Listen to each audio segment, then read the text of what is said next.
There is a saying, you can find a Bajan anywhere. Are you a Bajan living abroad? Or do you know of one who has migrated to another country? Well, we at Mornin Barbados would love to have you or them on our Bajan Affair segment. Share your amazing stories, experiences, and how you have adapted to a new culture. Send us an email to morninbarbados@cbc.vb, and together we will travel the world.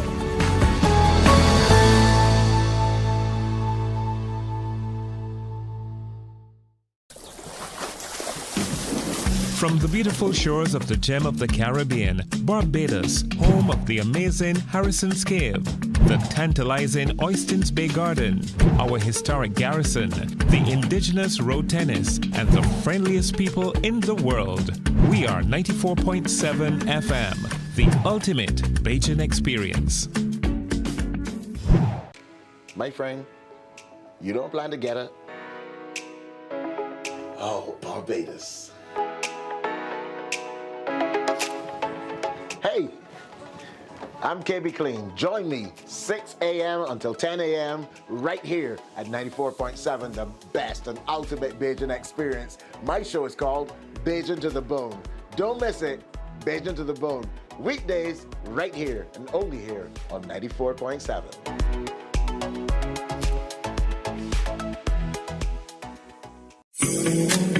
The facts say Morning Barbados reaches an audience of over 50,000 and Newsnight reaches over 56,000. It's simple. When you advertise, you're getting your message to over 50,000 of your potential customers. Make the call to CBC Sales Department today and watch your business grow. Contact us at 467-5559 or email marketing@cbc.bb. We enjoy a game with Dominoes and singing karaoke. I just love cruise.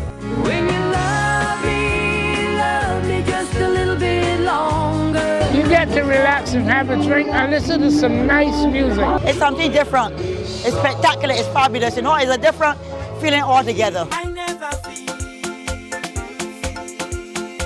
so good in a party yet. Follow me to Q in the Community this Thursday.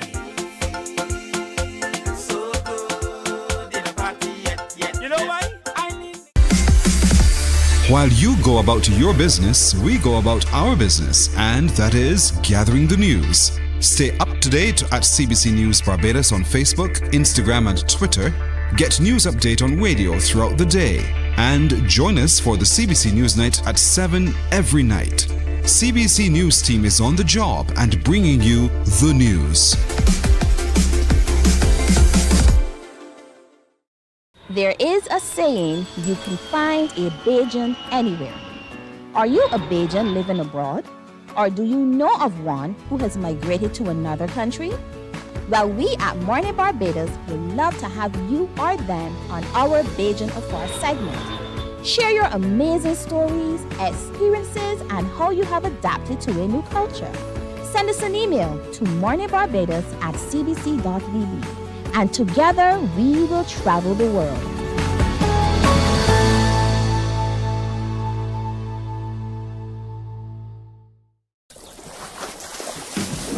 From the beautiful shores of the gem of the Caribbean, Barbados, home of the amazing Harrison's Cave, the tantalizing Oystins Bay Garden, our historic garrison, the indigenous road tennis, and the friendliest people in the world. We are 94.7 FM, the ultimate Bajan experience. My friend, you don't plan to get it? Oh, Barbados. Hey, I'm KB Clean. Join me 6 a.m. until 10 a.m. right here at 94.7, the best and ultimate Bajan experience. My show is called Bajan to the Bone. Don't miss it, Bajan to the Bone. Weekdays right here and only here on 94.7.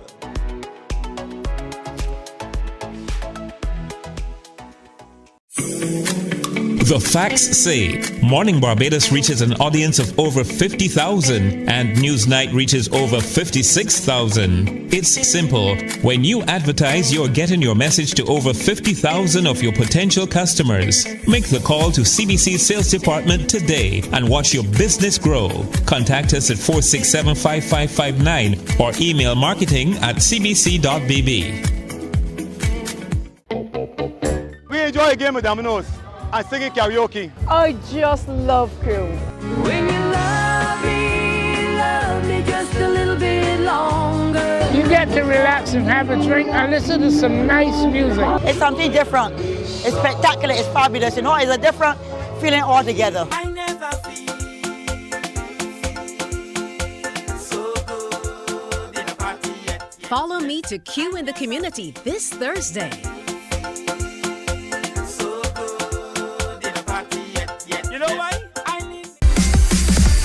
While you go about your business, we go about our business, and that is gathering the news. Stay up to date at CBC News Barbados on Facebook, Instagram, and Twitter. Get news update on radio throughout the day. And join us for the CBC News Night at 7 every night. CBC News team is on the job and bringing you the news. There is a saying, you can find a Bajan anywhere. Are you a Bajan living abroad? Or do you know of one who has migrated to another country? Well, we at Mornin Barbados would love to have you or them on our Bajan Affair segment. Share your amazing stories, experiences, and how you have adapted to a new culture. Send us an email to morninbarbados@cbc.bb. And together we will travel the world.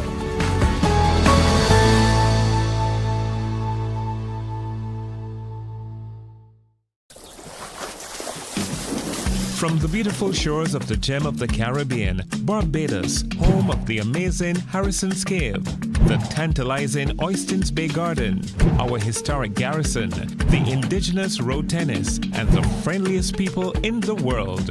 We are 94.7 FM, the ultimate Bajan experience.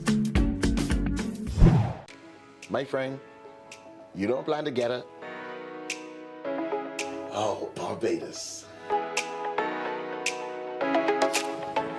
Hey, I'm KB Clean. Join me 6 a.m. until 10 a.m. right here at 94.7, the best and ultimate Bajan experience. My show is called Bajan to the Bone. Don't miss it, Bajan to the Bone. Weekdays right here and only here on 94.7.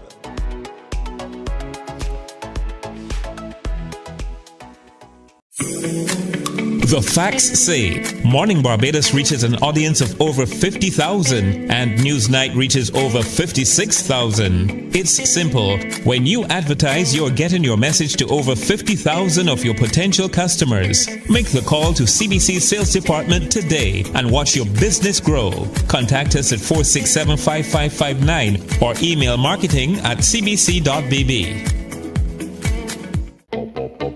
We enjoy a game of dominoes and singing karaoke. I just love crew. When you love me just a little bit longer. You get to relax and have a drink and listen to some nice music. It's something different. It's spectacular. It's fabulous. You know, it's a different feeling altogether. I never feel so good in a party yet. Follow me to Q in the Community this Thursday.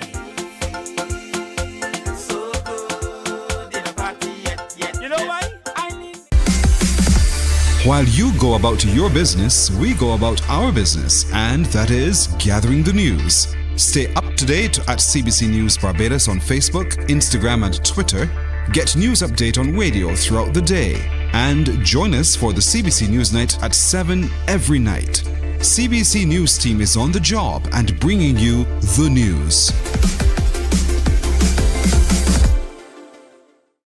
There is a saying, you can find a Bajan anywhere. Are you a Bajan living abroad? Or do you know of one who has migrated to another country? Well, we at Mornin Barbados would love to have you or them on our Bajan Affair segment. Share your amazing stories, experiences, and how you have adapted to a new culture. Send us an email to morninbarbados@cbc.vb, and together we will travel the world.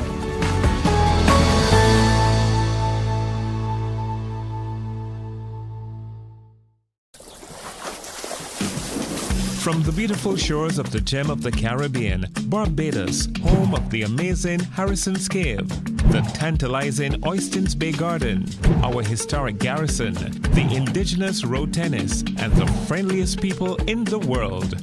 We are 94.7 FM, the ultimate Bajan experience.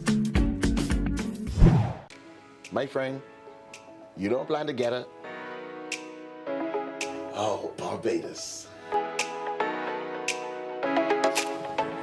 Hey, I'm KB Clean. Join me 6 a.m. until 10 a.m. right here at 94.7, the best and ultimate Bajan experience. My show is called Bajan to the Bone.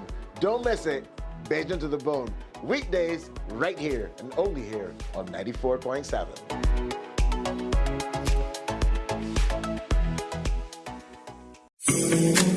The facts say Morning Barbados reaches an audience of over 50,000 and Newsnight reaches over 56,000. It's simple. When you advertise, you're getting your message. Wake up, wake up, wake up.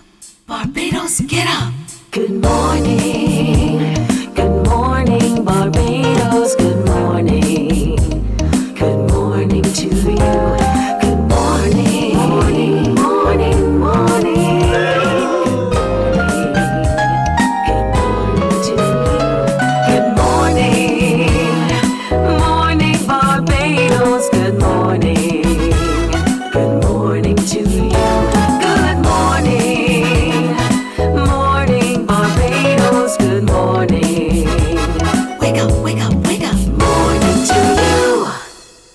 To you indeed on this Thursday, August 22nd. Great to have you in company for another Morning Barbados presentation. I'm Tisha Hines and I'll be here until 8 o'clock this morning. And today was a hard starter for me, so we must apologize for the late start. It was all my fault. There are not many people who can get to work late and they're able to kind of fly under the radar. If it's me, you're gonna know. So it's all my fault today. Apologies. I certainly hope you don't have the hard start that I did today and you make it to work or wherever you're heading on time. So we have a great show planned for you today and I'm dressed for the occasion. We're gonna have some of the wonderful people from Pause for a Cause here with us. Of course, they're talking about Pause for Health. It is an initiative for our furry friends. So we're going to have some furry friends in the studio as well. Not necessarily chatting with us, but we certainly will get to engage and talk a little bit more about how they're taking care of the dogs all across the island. Very interesting stuff. Plus today we're taking a peek back at all that happened at the Olympics over the last couple of weeks. It's still really taking over the internet. We have lots of interesting things to share with you. You want to hear more about that. And we're going to take a look back at some of the interesting youth whom we have interviewed throughout the last few weeks as we continue to celebrate, particularly with the Barbados Carifta Aquathlon and Triathlon team who did the triple and won 3 titles in a row right here in Barbados. Fantastic win for that team and we're still celebrating with them. Plus our athletes who went off to the Olympics as well. Today we're also going to be talking with an author who has a very interesting book to share with us. And we were hoping to catch up with her while she was here in Barbados. We'll see. Her name is Sonia Scantlebury, and she's a Barbadian author and entrepreneur. She's going to be here in studio with us as well. So it's certainly going to be an interesting show. I hope that you can stay with us for the entire time. However, if you can't, remember we're on demand. We come live on Facebook, we stream online as well. And we always encourage you to bring your questions and comments and come on in and share with us at morningbarbados@cbc.bb. You can find us on all socials as well. But we want to start this morning by talking about something very, very important and very interesting. And we often make a lot of jokes about it. The fact that we are surrounded by water, we live on an island, and many of us don't know how to swim. How about that? So of late, the National Sports Council, they've been partnering with other agencies and people to be able to teach people to swim.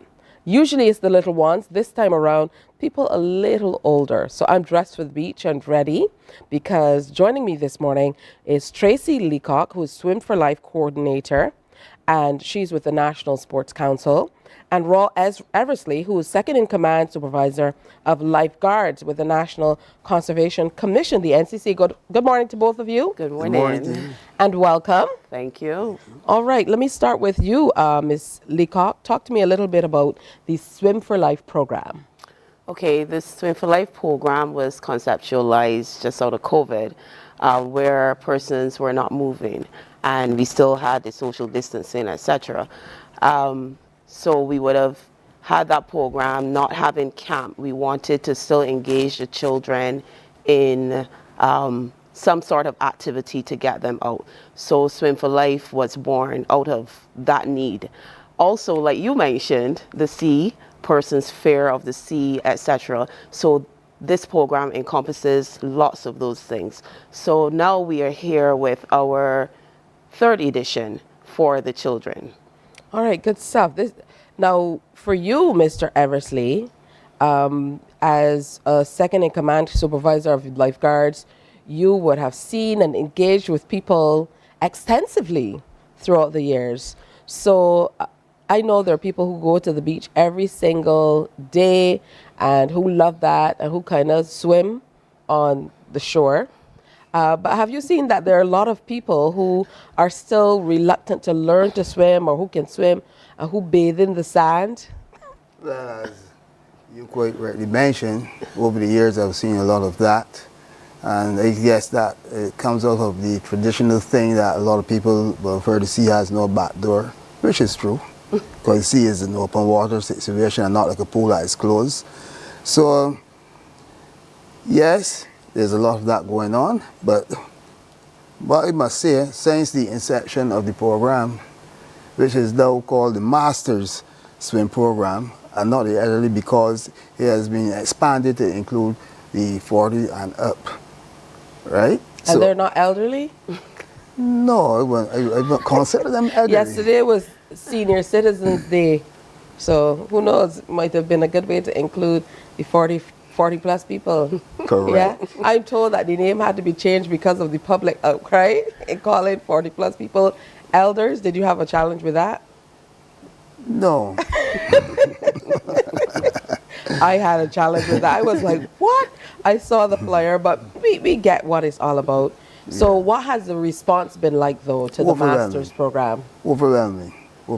So far to date, since we have started the applications for people to enter in the program, we have 200 people as of yesterday came forward.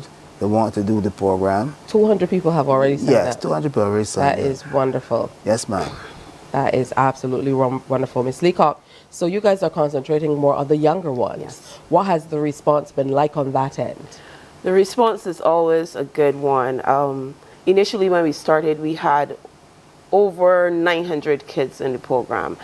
This last year, while with camp, we would have scaled down a little bit because the Sports Council also has a camp. So we had just over 500 children.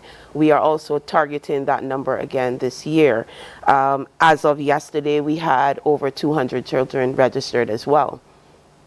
Tell me how the program runs in terms of the dates for the younger ones. And this is for children of what ages? Okay, the program caters to children 7 to 16, and it starts next week, which is Monday 26th, and it runs for 3 weeks, so it ends on September 13th. We go every day, but we go in time slots from 9:30 to 9 to 10:30. We go from 11 to 12 and 1 to 2:30. Persons are allowed to choose one of those slots, and you come every day within that slot. And where does it take place? Okay, we have several locations: the Aquatic Center and Seaside Aquatics, that's in St. Lucie. We also have Browns Beach, Brandon's, and Miami Beach. All right, interesting stuff. What about on the Masters end? when will it start and how does it unfold? How does it play out where? The master's program starts September 9th and runs until November 9th, which is 9 weeks. There are 3 days a week, Mondays, Wednesdays, and Saturdays. On Mondays and Wednesdays, the slots are 9:30 to 10:30 and 11 to 12. And on Saturdays, it's from 3 to 4. All right. Do you have to take, as a master of the sea, do you have to take a different approach to your mind to teach older people to swim as compared to younger people? Certainly. With the older people, they're a lot more cautious, shall I use that word, than the children. The children are more exuberant. So the children throw caution to the wind? I wouldn't exactly say so all the time. Yes, but they do, right? So it's 2 different concepts. And children are more peer pressure, while with the masters, they come with their own ideas.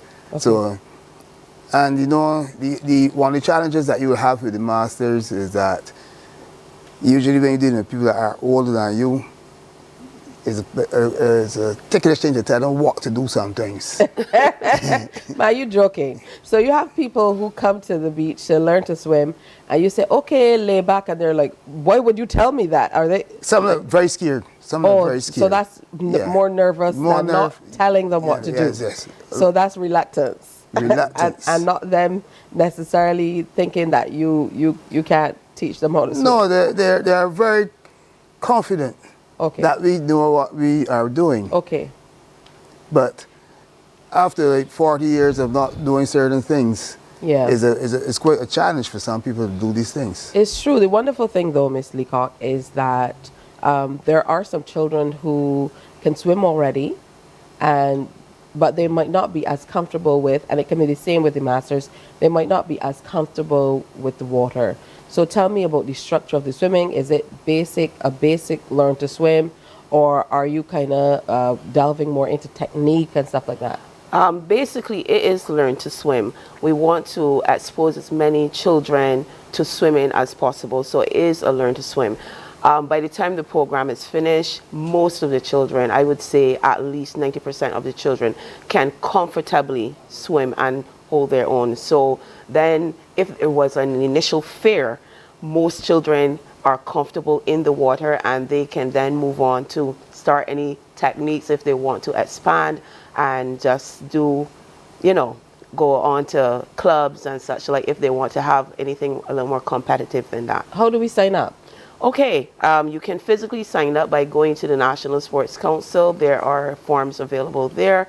We also have a registration portal, NSC registration at barbados.gov.bb, that you can go there, find the forms for both programs, and you can send your application in via that mode. And you're still accepting applications? Yes, we're still accepting applications. As I said, we're currently at 200 for both programs, and we are targeting 500. So we will cut off at that particular number. So I would advise and encourage everyone to get their forms in as soon as possible. All right. Now I know, Mr. Eversley, that swimming in the pool is very different from swimming in the sea. Correct. So for people, how do you advise people to choose whether they swim in the pool or swim in the sea?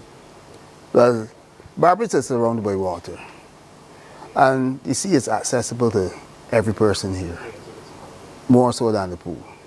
So that is why with the master's program, we use the sea and not so the pool. Right? And the master's program is more tiered and geared to people moving. And a lot of people will tell you after they've done the program, they've lost some weight. So the goals, whereby everyone goes to learn to swim, the masters are more concerned about weight loss, health, good being, well-being, that sort of stuff. Because there are 2 different demographics, and people think differently as they age. Yeah, but as with the case with the children, what advice would you give to parents? I know, both teach you to swim. Yes, ma'am. However, for you prefer the sea. Yes. I can tell. Yes, I prefer the sea. I prefer the sea. Yeah. But the thing that our thing is life, saving lives. Yeah. And on the side, I always tell parents, if your child is out of arm's reach, they are too far. And that would mitigate a lot of things that we have to work through. I actually learned to swim as an adult for that said reason. I remember being on a catamaran, and my daughter was doing water sports with some friends off of a boat. And, I had sent her to swim camp, so she is a very good swimmer. But I remember standing on the boat and thinking, if anything went wrong, I couldn't do anything, So I was like, okay, I have to learn to swim. And I must say it was, once I got over the initial fear that you talked about, sometimes there's a lot of trepidation as adults because there's so much going through your head because you feel like you have so much to lose. Yes. Once I got past that, then it was easy peasy. So in like maybe 3 days, I was definitely comfortable with the water and doing more, and then maybe working more on technique and stuff like that. So for people who are reluctant, I just wanted to say that it might not be as difficult as people might think. And it's never too late to learn. Never too late. Right? Never too late. Never too late to learn. So what final advice would you give to parents for their little ones, especially to get them out and do the swimming program? Okay, I would advise parents to sign up for the program, and it is free. It is a free program. I would ask them to take advantage of it because, like you, I'm a parent, and it is always better to get the person swimming while they're younger. Don't wait until you've developed all these fears and not do the program. Don't wait until you're older. Send the children 7 to 16, and get them out, get them moving. It is still summer, and that is something that they can still be engaged in. So get the children moving and get them swimming. Absolutely. And for you to the masters, give them some tough talk about when they come to do the program too. Well, the main thing is when you come to do the program, you must be relaxed. A lot of older adults tend to be very tense and overthink, where the children are more playful and see it as fun. So be more relaxed. Remember that is using the whole body when you are learning to swim also. And when you are actually swimming, you use your whole body, use all your muscles.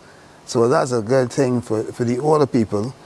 I don't want to use the word the older people, for the masters. Yeah, for the masters. So even focusing on that aspect of it, it would be something to get people moving, especially in these times. At what age did you learn to swim? I don't even know. I have no idea. Came naturally. Yeah, it just came naturally. But I had a fear of the sea because a friend's father took us to the beach, and he dunked me when I was very, very young. I was maybe 3 or 4, and I never forgot it. So that is what really fueled my fear of the sea. And sometimes people think that is fun, but it's not always fun for children. So for people to do stuff like that, and that kept me away from even venturing anywhere far out into the sea for a very, very, very long time. So I was never really interested in being there, but that always came back to me every time I came to the sea. What about you? Can you swim? I can keep myself. I can save myself. I can, and like you, I did start swimming as an adult, and it is because my daughter swam from the time she was 4. So while she is swimming, I couldn't do what she was doing, so that propelled me to learn to swim as well. Yeah, my director is back there saying that we're sand bathers. I love these sand. Like my gentleman over here, Ross said, you see, don't got in the back door. Okay. All right. So thank you both for coming in and sharing with us. Tracy is the coordinator. Remember, the little one, 7 to 16 years, that runs from Monday, 26th of August to September 13th. Signed up immediately. They're going to go up to maybe 500. They're already close to the halfway mark. So you definitely want to get the little ones in for this particular part of the Swim for Life program. And then the masters, the old people. Did you see that? They put a man with a gray beard. It looks like they generated that gray beard because they wanted you to see We are targeting you old people. And the original poster said 40 plus. That includes me. Yeah, we're the old people. All right, with that said, that gets going from September 9th to November 9th. So you can check out the days and dates and times and sign up for what suits you best. I absolutely love that the one for the little ones is happening in St. Lucie as well as here in Wildy and at the beach. So you really have some options. If you're in the north of the island, might make it a little easier for you to get to that program. Or, if you're in this area, easier for here. Bronx Beach is central. So whatever suits you, but make sure that the little ones know how to swim. I have some really bad memories too, because during the summer holiday, we always used to get these situations where you heard about some little school person drown and stuff like that. All of that can be out of the window once all of the little ones know how to swim. It's no guarantee that somebody won't get in trouble, but at least they have a fighting chance, all right? So this is a great idea to be able to get more Barbadians, one, active, and two, able to hold their own in the water. Yes. Yeah, thank you both for coming in. Thanks to Tracy for waking up so early. She says she doesn't wake up this early. She's a late riser. So thank you for waking up this early and coming in and sharing with us. Thank you. And make sure you sign up, okay? All right, time for a break here on Morning Barbados. It's heading up quickly to the 7 o'clock hour. It's already 6:35, 25 minutes to 7, but stay with us because we have lots more coming. Morning, morning, morning. Good morning. Good morning to you. The facts say Morning Barbados reaches an audience of over 50,000 and Newsnight reaches over 56,000. It's simple. When you advertise, you're getting your message to over 50,000 of your potential customers. Make the call to CBC Sales Department today and watch your business grow. Contact us at 467-5559 or email marketing@cbc.bb. We enjoy a game of dominoes and singing karaoke. I just love crew. When you love me just a little bit longer. You get to relax and have a drink and listen to some nice music. It's something different. It's spectacular. It's fabulous. It's a different feeling altogether. I never feel so good in a party yet. Follow me to Q in the Community this Thursday.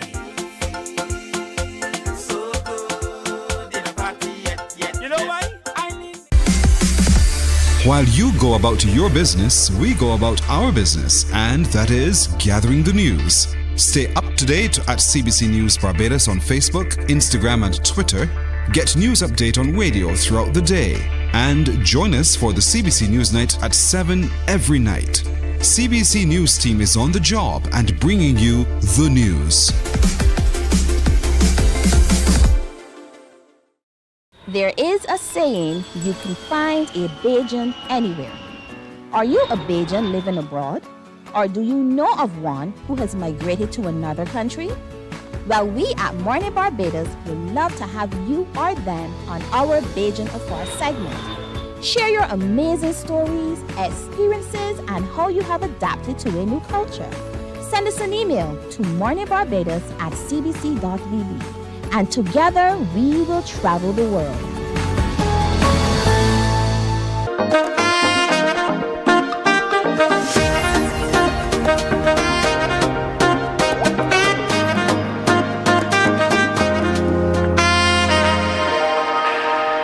22 minutes now to go before 7 o'clock. Time now for us to introduce you in the next chapter to Sonia Scanterbury.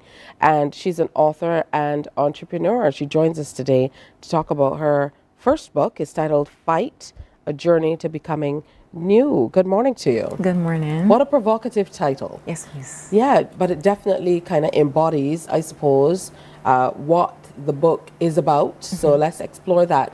Tell me about what first inspired you to write a book.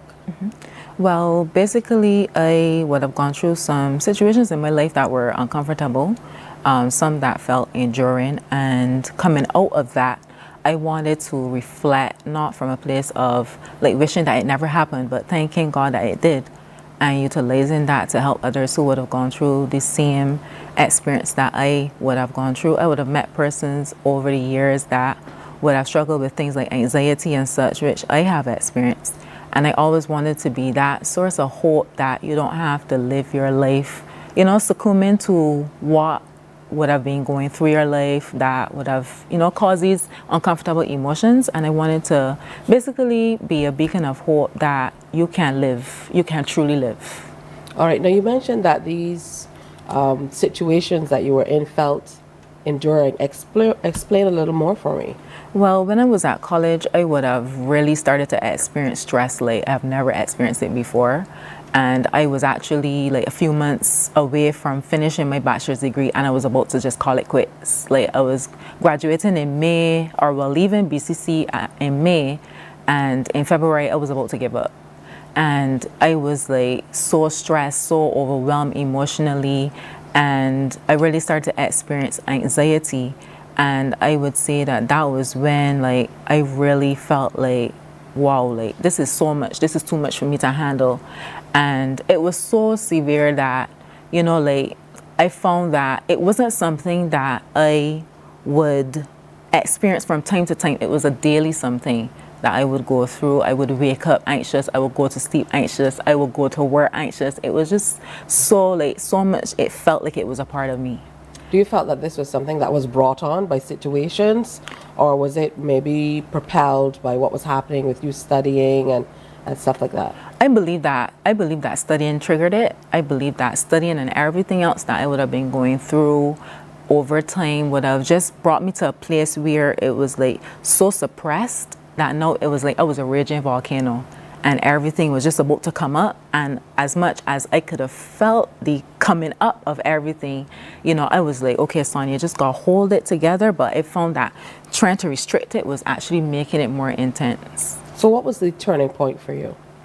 The turning point for me was really realizing that, you know, like over time, you might be in a situation, you might be going through things, and then there's some point of your life where you realize that there's so much more to what you're going through. You become aware, and there were certain situations in my life that brought on what people would call an awakening, where you felt like, you know, the more and more that you are encouraged to not see yourself as a different person, I came to this understanding that these things were hindering me, and I really needed to take that step to overcome so that I would, you know, live life and accomplish what it is that I'm here to do.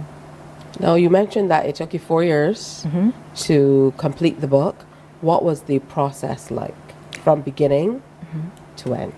Well, I would say that the process even began before those 4 years would have really started. I always had a passion to write, to teach, to speak, and to just empower and equip persons. And I would say that it really started from a prophecy that I would have gotten in 2016.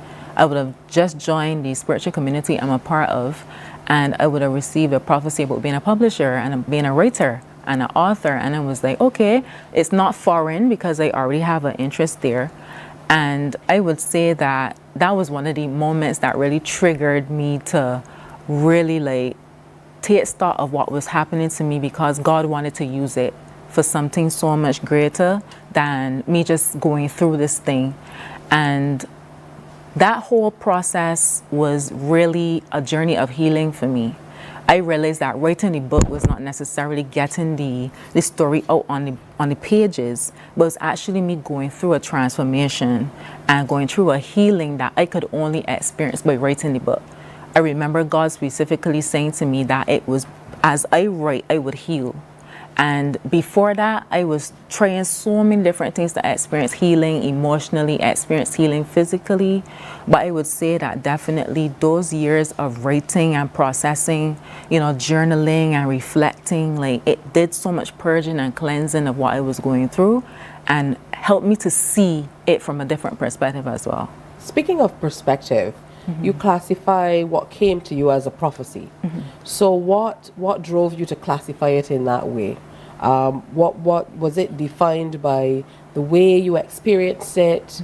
You know, in speaking to others, was it that you came then to that conclusion, how were you able to classify it in that manner? Classify it as a prophecy? Yes. Definitely, because I know the way that it happened was that it wasn't surprising to me. So something within me bore witness to what I was being told. It was like God was confirming to me what I was carrying on the inside. And it's like, you know, like when you meet someone and you say like you guys got chemistry and you feel like, you know, you leap when you see them, you feel like you made this connection. I felt like in that moment, something made a connection to me, and it was like, okay, this is definitely God confirming to me what I knew and moving forward, because it was bearing witness to what I already knew. So is the book somewhat autobiographical, or is it just you sharing some of the lessons that you've learned through observation? Strictly sharing lessons. Okay. Strictly sharing lessons and, you know, insights that I would have gained over the journey of going through what I was going through. What are some of the themes explored in the book?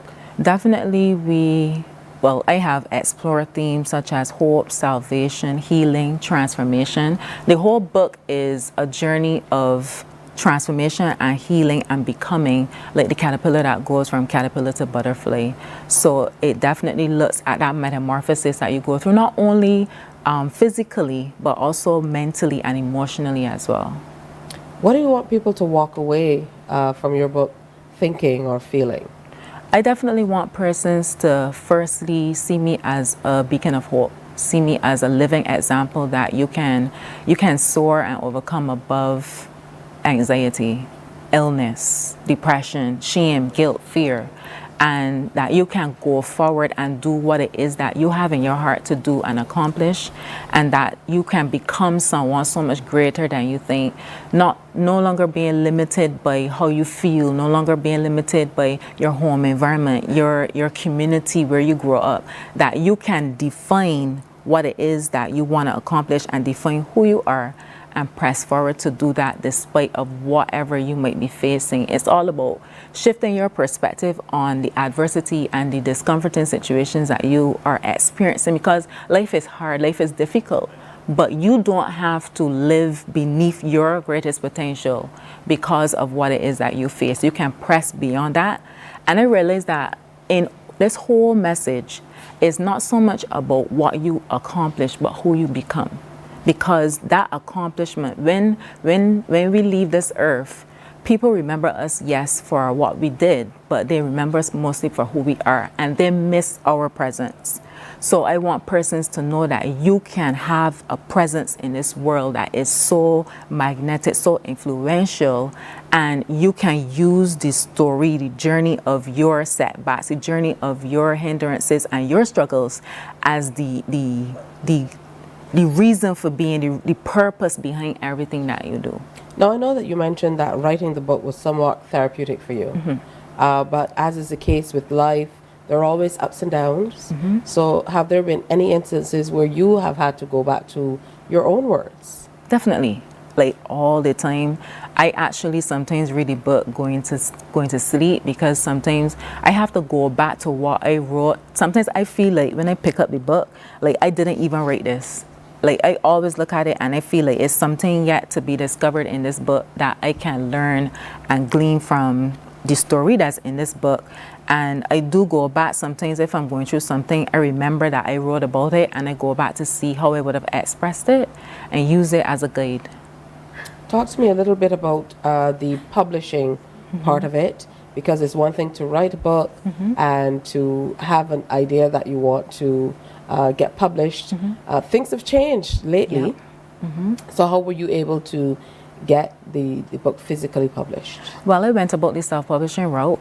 Thankfully, I would have met my book coach, Dr. Vicky Otarina, and she would have also gone through self-publishing as well. So she coached me throughout the process, not only in terms of publishing the book, but actually finishing the writing of the manuscript, because I've transformed the manuscript so much times, and Dr. Vicky actually helped me to finalize the manuscript, work on the editing and such like, and then she coached me through the self-publishing process so that I would not be able to just publish the book, but then publish more books and help others as well, because it's also my desire to be a publisher. And so we would have done the the Amazon route, and like getting the publishing company up and running and such like, and having everything registered and such. And then it was just basically designing and laying out the book, which I also did. I actually did everything when it came to this book. I wrote the book, I published the book, I designed the book, I laid it out and everything. So this definitely is a testament of not just getting your story out, but utilizing every skill, gift, and talent that I've been given. How did it feel once you finally had a physical copy in your hands? I did a video, and it was like, I remember getting the box from Amazon, from the shipment, and I held the box in my hand and I was like, I cannot believe that this is happening. Like, this has been a thought in my mind for years, and just to see it in reality, and especially to see the quality, I was like just blown away that it was actually physically here. Yeah. What advice would you give to anyone who is thinking about pursuing maybe a dream, a thought, a prophecy, something that has come to them, but they're not necessarily equipped to get moving as yet? 2 things I would say. 1, I would say to be bold, to face what it is that you've gone through and use it, and don't shy away, don't shrink, don't be in fear, just courageously go forward and pursue it. And don't be ashamed of what you've gone through, because a lot of us, our struggles are what qualify us to go out into the world and to be influential. The second thing I would say is to get help. Get coaches, get mentors, get advisors, get guides, persons that can help you, because I have learned the value of raising my hand and say, I don't know how to do this. Because, we try so much to have everything together and to try to know everything so that we can just be as independent as we can be. But I have learned the value of relying on others and, leaning on others, especially their strengths, when their strength is your weakness. Are there stories or lessons in the book that you were maybe reluctant to share? Definitely there is. There is a particular chapter in there. I think at the moment, I think it is the longest one. It definitely was one of the pivotal moments in my whole journey that just did this for me. Total transformation, 360 turnaround. And that was a story of me experiencing a miscarriage. And I would say that throughout my whole writing journey, that was the main story I was writing about a lot, but it was the hardest to put in the book. But I definitely would have faced what I needed to face so that I could include that, because that was very pivotal, very essential for me to include that in my story. All right, well, I want to congratulate you on this book, Fight, A Journey to Becoming New. And you say it shares lessons of faith and resilience, healing and self-discovery, and just gives insights that you've gained through your personal fight. Yes, where can we get the book? Well, it's on Amazon, and it's on Amazon in Kindle version, as well as you can purchase the physical book. You can also purchase the physical book by making contact with me as well. And you can also get it in PDF version as well if you don't want to go the Kindle or the physical book route. All right, wonderful stuff. There it is. So you can go ahead and get your copy. And of course, it's wonderful to have you here on Morning Barbados sharing. Congratulations on this accomplishment. We look forward to the next few books in this series, or even other books as you continue to share. Yes, is that your intention? Definitely looking at even creating a journal, because there's an aspect of this that I want persons to actually go through therapeutic exercises, and then we would spin off from there to get more titles out. All right, are you actively writing or thinking about writing, or in terms of your process, are you just waiting for it to kind of come to you to get it down on paper? I have so many unpublished manuscripts on my computer, so definitely I am actively in the process of writing. I do have one that is almost complete, but I would definitely want to do the journal component of this first, and maybe you never know, launch both of them at the same time.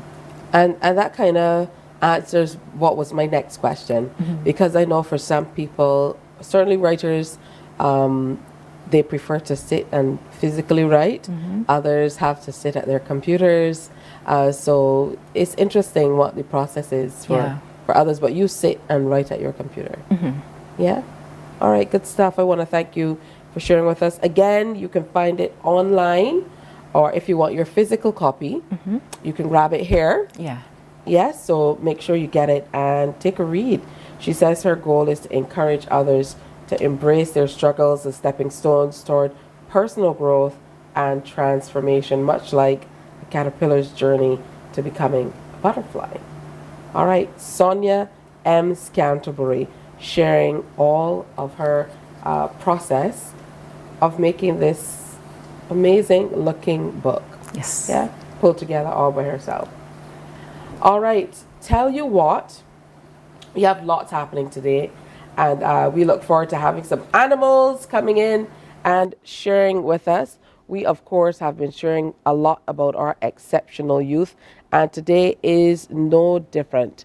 I told you that the 2024 Triathlon and Aquathlon Championship took place from August 17th to 18th right here in Barbados along the Mighty Griner Highway. Now, the prestigious event brought together 192 athletes from 12 countries to compete in various aspects of the disciplines.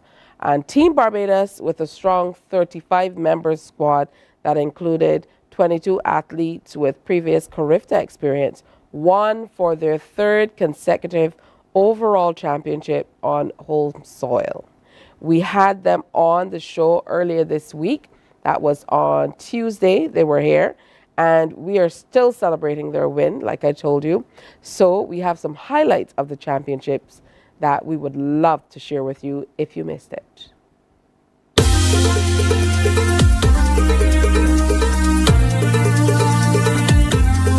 See how yo, they always try to out my fire, put obstacles in my way. The Father wake me up this morning, this is what he said. I'm a winner, I'm a winner, I'm a winner, this is winning season. I'm Mr. Nothing can hold me down. I'm a winner, I'm a winner, I don't have no time to study people. I'm Mr. Nothing can hold me down, cause I come up here to win.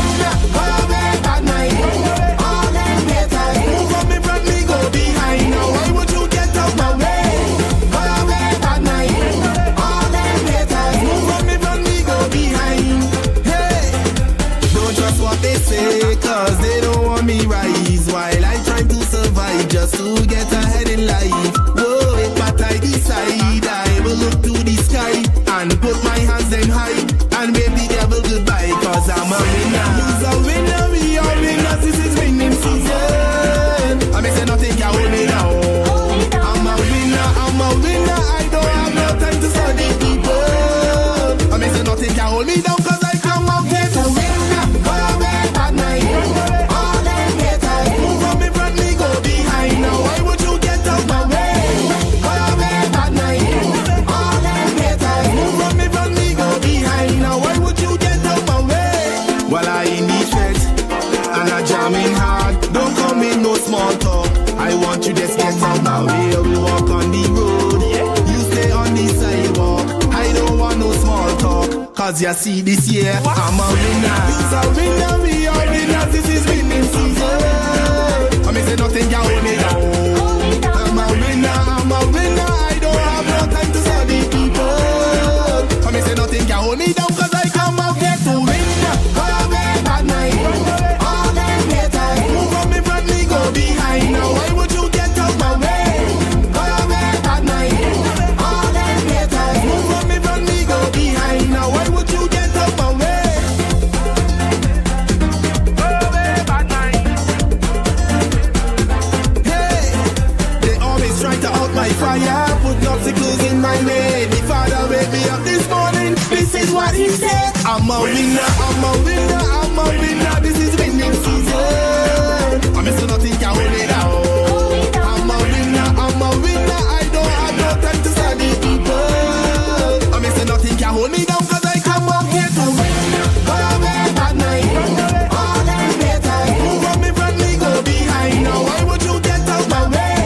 All them bad mind, all them haters, move on me front, me go behind. Now why would you get out my way?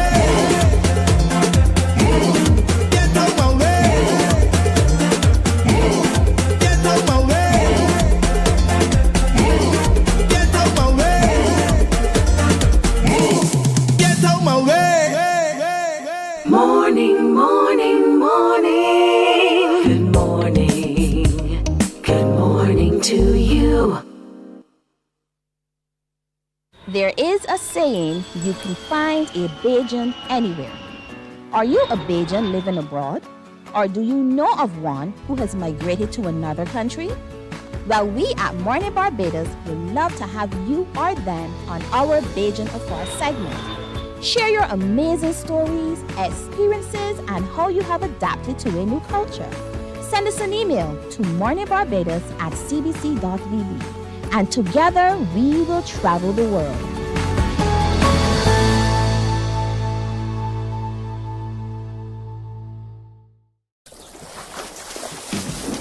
From the beautiful shores of the gem of the Caribbean, Barbados, home of the amazing Harrison's Cave, the tantalizing Oystins Bay Garden, our historic garrison, the indigenous road tennis, and the friendliest people in the world. We are 94.7 FM, the ultimate Bajan experience. My friend, you don't plan to get it? Oh, Barbados. Hey, I'm KB Clean. Join me 6 a.m. until 10 a.m. right here at 94.7, the best and ultimate Bajan experience. My show is called Bajan to the Bone. Don't miss it, Bajan to the Bone. Weekdays right here and only here on 94.7.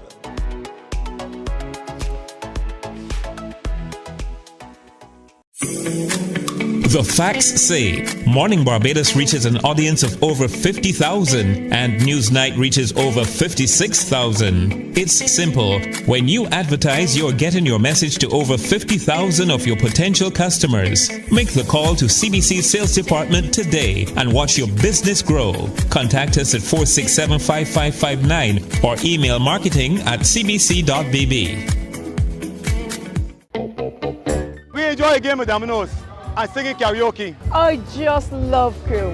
When you love me just a little bit longer. You get to relax and have a drink and listen to some nice music. It's something different. It's spectacular. Morning, morning, morning. Good morning. Good morning to you.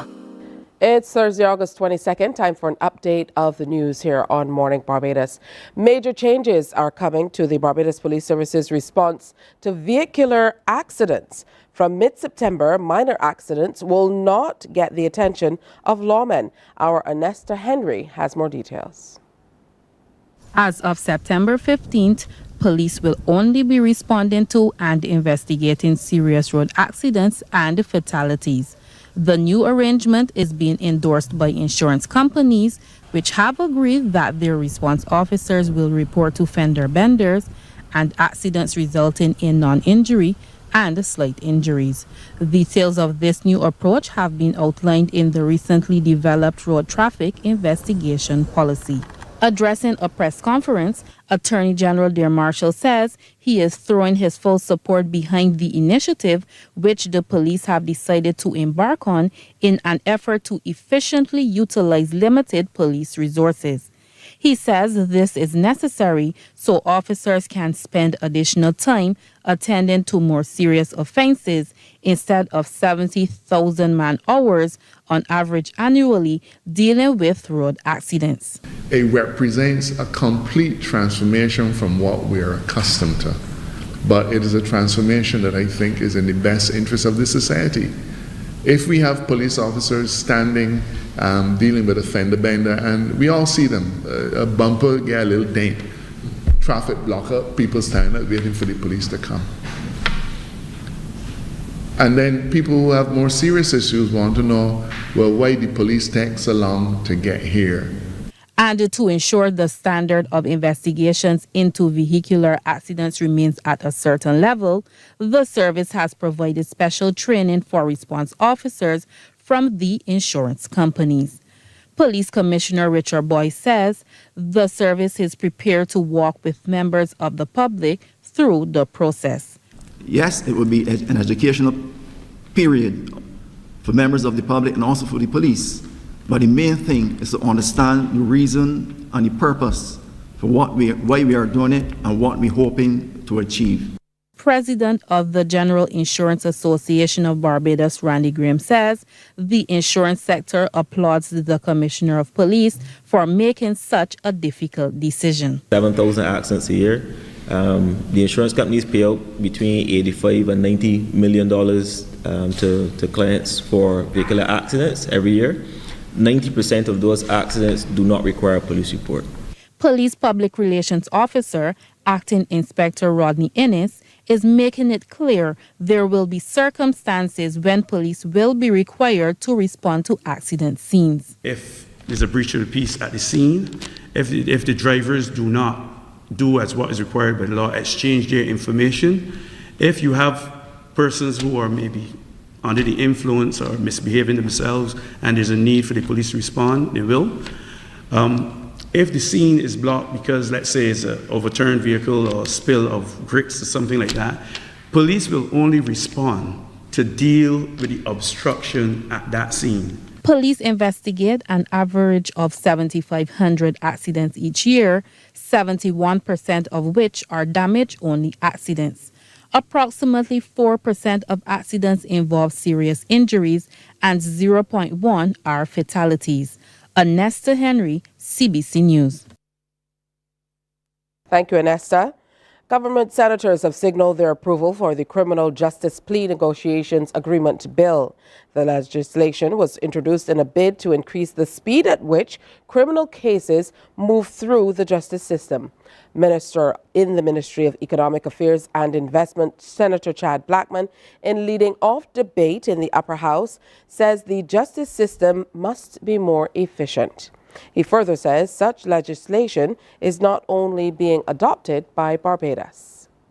We can start with the Bahamas, we can look at Belize, we can look at Jamaica, we can look at Trinidad and Tobago. Now, part and parcel of the process, it therefore allows for there not to be a need for a full criminal trial. That saves the court time. That saves the court resources, and it allows for the court really to get on with other important business. Of course, criminal matters of all kinds are important, but you then free up the resources to be able to treat to other things before it. And therefore, moving matters through that system quickly is of significant and great import. Now, from his research on other legislation in different jurisdictions, Independent Senator Lyndall Nurse says the bill can assist in reducing the court system backlog. Plea bargaining is a recognized tool in the toolkit of dealing with criminal matters. Practically speaking, if done properly and adequately resourced, because again, it comes to the resourcing, staffing, sophistication, experience, and ability to get these things done. The concept is if I can free up my prosecutors and my judges by having deals done with certain elements, I can then allow them to go after the more sophisticated criminals. The launch of the e-wallet for credit unions has been seen as a game changer in the financial services sector and for the landscape here in Barbados and the Caribbean as well. That's how it's being described by officials in that sector. Our Trevor Thorpe has that story. President of the Caribbean Confederation of Credit Unions, Hallie Haynes, says the e-wallet falls in line with their mandate to bring affordable digital solutions to members. What this wallet offers is the ability for everybody to participate in the ecosystem. And this launch of the Venti mobile wallet offers ordinary people, the code vendor, the taxi driver, who may have challenges operating in the traditional financial space. They have now the opportunity to receive payments and to send payments using the mobile wallet. So this is really transformation, and this is something that we at the League for the last couple of years we've been championing for about financial inclusion, but providing affordable products and services, digital products and services to our members. President of the Barbados Cooperative and Credit Union League Limited, Kemar Cumberbatch, says it fits in well with their development plans and the digital platforms recently introduced by the Central Bank of Barbados. Well, we think that it fits and aligns perfectly with what the governor and the central bank, they're hoping to achieve. At the end of the day, we need to be able to not just provide financial solutions to our members, but for them to be able to move their money in a much easier and a simpler way. So, for example, you can be going to the hairdresser or to any service provider, and instead of having to walk around with cash or your wallet, you can simply take your smartphone out and be able to do the transaction there and then. He adds that despite the move to e-wallets, no one will be left behind. Our offices are still going to be open. Of course, access to our ATMs will still be there, and they still have the ability to do online transactions. So we are still offering our usual suite of services. So we are not in any way moving away from in-branch transactions. We're still going to have our branches open at the regular hours, still our ATMs with 24-hour access. Those with cards will still be able to do transactions with cards 24/7, no matter where they are. This is just us providing another option to make life easier for those persons who are so inclined. Venti Global provides the technical platform for the digital wallet. Co-founder and chairman Keith Downer says the operation offers the capability to move funds quickly and efficiently.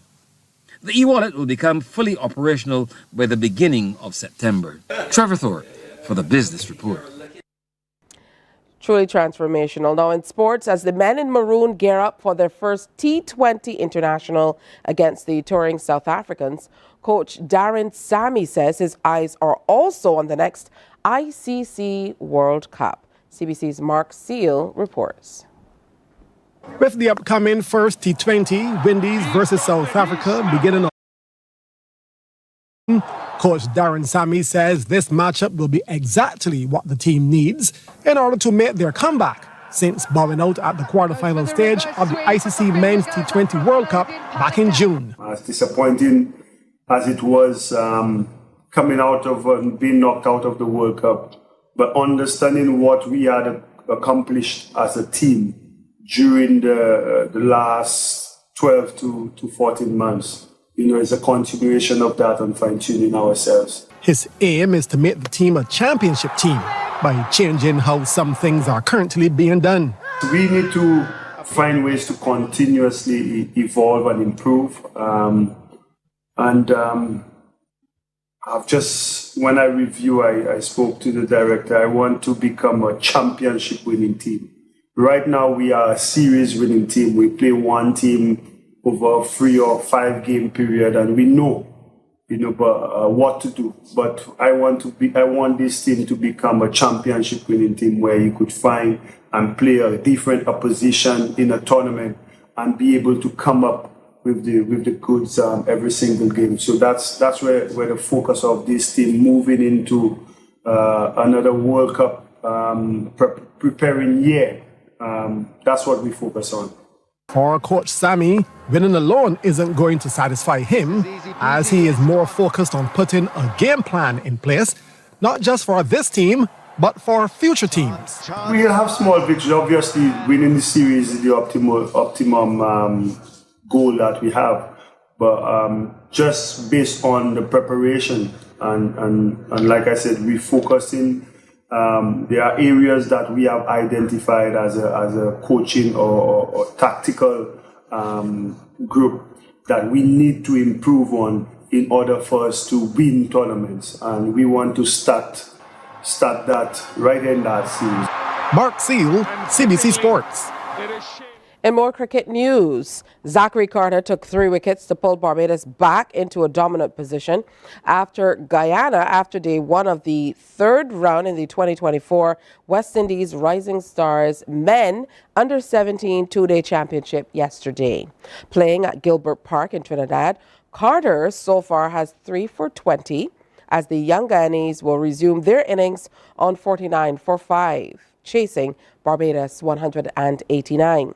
They're 139 runs behind with 5 wickets in hand.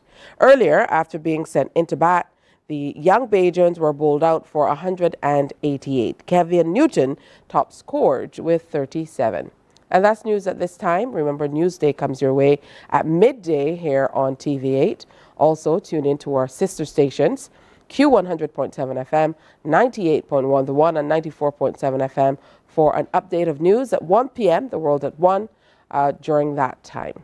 It's time for a break here on Morning Barbados, but when we come back, we have much more for you, so stay tuned. Morning, morning, morning. Good morning. Good morning to you. We enjoy a game of dominoes and singing karaoke. I just love crew.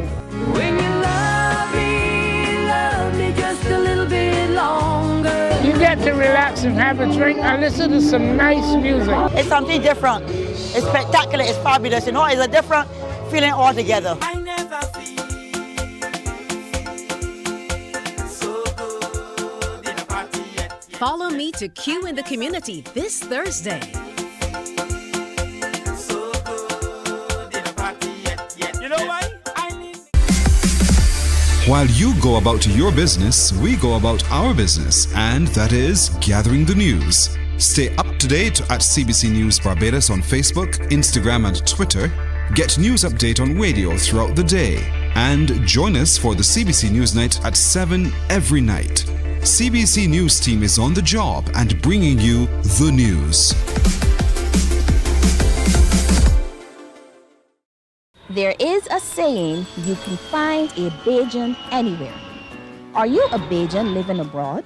Or do you know of one who has migrated to another country? Well, we at Mornin Barbados would love to have you or them on our Bajan Afar segment. Share your amazing stories, experiences, and how you have adapted to a new culture. Send us an email to morninbarbados@cbc.vb. And together we will travel the world.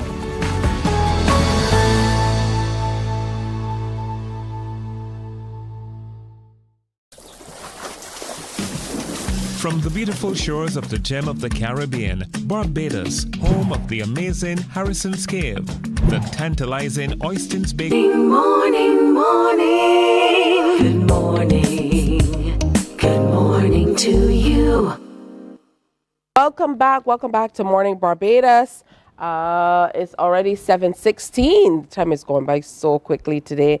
I don't know, today I feel a little out of sorts, but I've also been taking some meds for, all this kind of stuff that's going on. There's a lot happening in the environment. The days are incredibly hot. I mean, I'm in AC for most of the day. So for people who are working outside in bright sunshine, I know it must be challenging. And for some other people who I know it must be challenging for is our pets. I call them people because they're like little people. So joining me to talk a little bit more about something called Paws for Health, PAWS, we have Alison Cattle, who is Animal Control Officer with the Ministry of Health and Wellness. Yes. Good morning. Welcome back. Good morning, Tisha. Thanks. Good to have you here. And Gail Hunt is a trustee with Action for Animals Barbados.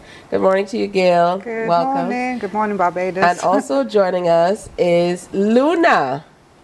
That's right, Luna, the lovely Luna. She's not actually my dog. She's Alison's dog. Yeah, she wants to go. Let her go to Alison if she wants to. She's very wiggly. Don't want to go Yeah, to... because she's then looking a little overwhelmed. She's going to be doing the same thing when she goes there. The idea of her coming to me was that she's a little bit more calmer. Oh, But right. It doesn't matter. I think this is the first time that we're having. Okay, so she's definitely having more fun over here with Mum. She was being good with you. Yeah. Sit. But she got all dressed up for us here on Morning Barbados. So, Alison, talk to us a little bit about Paws for Health. Okay. Paws for Health has been initiated about 3 years ago, Gail. Yeah. Yeah, about 3 years ago. And we are normally invited by the Massey Group. We're normally, from Animal Control that is, we're normally invited to be part of the program there, which is being held on Saturday, the 24th. All right. Talk to me about your involvement with Action for Animals Barbados, Gail. Okay. We hear a lot about the work that you do, so congratulations. Thank you. Yeah, we've done some work with CBC as well a couple of years ago, which is really great. Yeah, as Alison was saying, the Paws for Health is an event where members of the public can bring their dogs, and there's going to be vets there, so they're going to be coming to bring their dogs for general examinations, no treatments, and also for vaccinations. The vaccinations are primarily for puppies, but also adult dogs as well, because the vaccinations are combination vaccines. So they contain parvovirus protection, lepto protection, and other critical vaccines that protect dogs in Barbados. So we're welcoming and inviting members of the public to come with their dogs, 2 per household. And the vets will examine the dogs, and if needed, will provide them with the vaccination and the health check. In addition to that, we're also going to be having dog groomers there, dog trainers there, dog demonstrations there, so that it's going to be a fun event. We're going to be running some competitions as well. It's a bit late for that. It is. It's a bit late for that. We want Here you go, Luna to have her own space. Yes, yes. So come, you sit there. The princess that she is. Never mind that we're both covered in his. This is nice. Yes, continue. Thank you so much. Yeah. You're welcome. So, so that's mainly the main thing. It's a health event called Pause for Health, but we're also going to have other things going on as well, so the public can come and enjoy themselves. And I can give you the details as to where it is being held. You'd like to know that now? Of course. Okay then, so as Alison said, August the 24th, and it's going to be held at Coverley, the pavilion there. So this time, we normally do it at Massey Farm and Garden, but this year we were very fortunate, we're very grateful to Coverley management for allowing us to use the pavilion. We feel this would be better space for dogs. It's more shadier, there's grass, there's cooler. There's places for people to sit and relax and so forth. So it's going to be like a dog line, people can come, mingle. We have the food courts as well, where people can get food to eat. But the most exciting thing for me is a competition, because we're going to be running 3. We've got the waggiest tail. So so we're going to talk about the competition in a minute. But I am here so jealous, Alison. She really, really loves you. She's here snuggling with you. Yes. Before we get into more about it, talk to me about your experience as, an owner, a dog owner. These days, people say a dog parent. Yes, tell me. My experience have been great. Could not have been better, because dogs are so loyal and loving, a very loyal and loving companion, and they need that love and care. Yeah.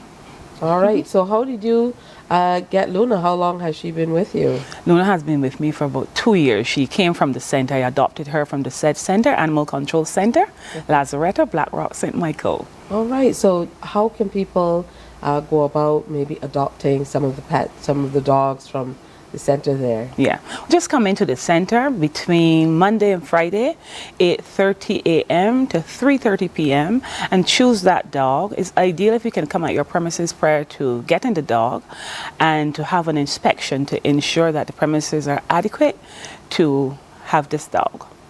All right, because she's about to go to sleep. You got her up a little too early and out of the house. I think it's a blanket that's done it. It's the blanket It is very, very soft. It is. Yeah, that's why I told the others to bring it, because I knew she would enjoy it.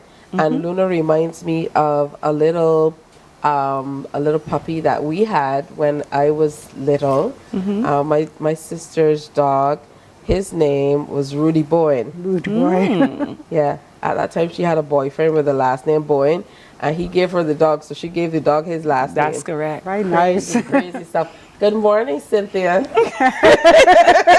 Talking all of her That's business. when you know someone cares.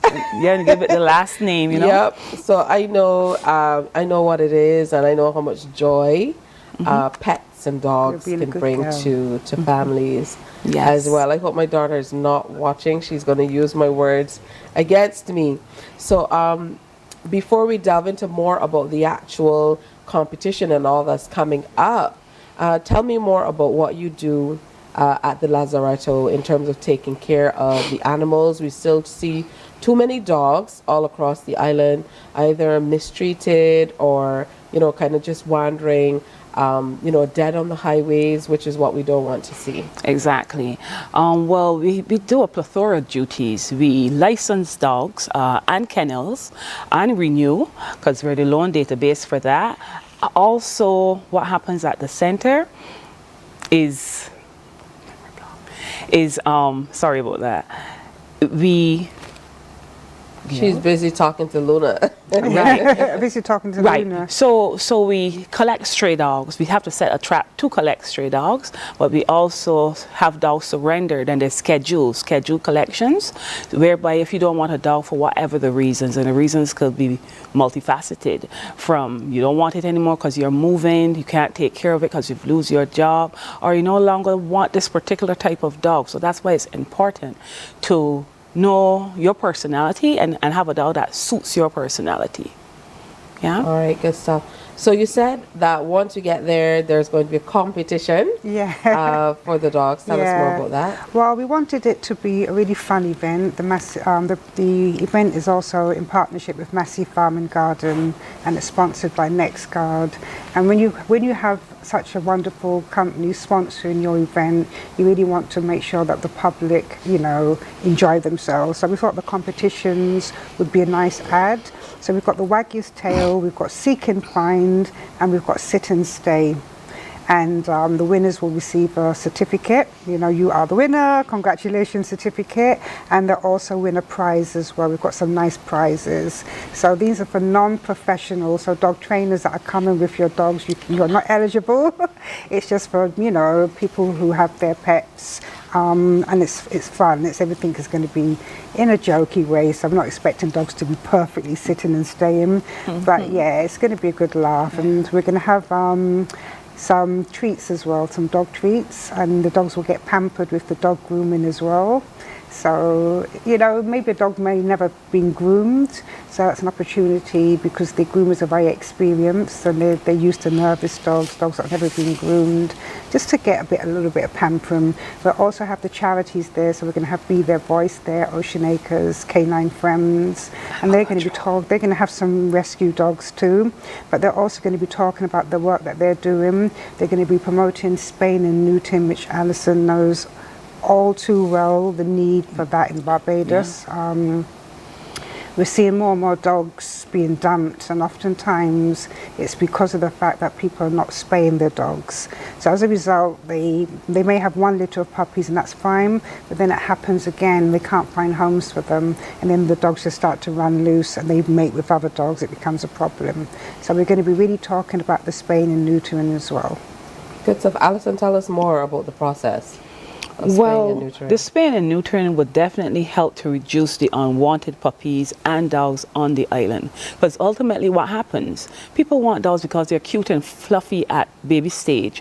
And then they realize they can't take care of them for many reasons yet again, like they nibble and chew a lot when they're puppies. So sometimes we find that, not sometimes, we are inundated with dogs at the center, and the center can only hold so much. We have 7 kennels to manage the entire island, and we find that we have to collect dogs. Sometimes they're in so bad condition that we have to euthanize them, and that's not something that we like to do.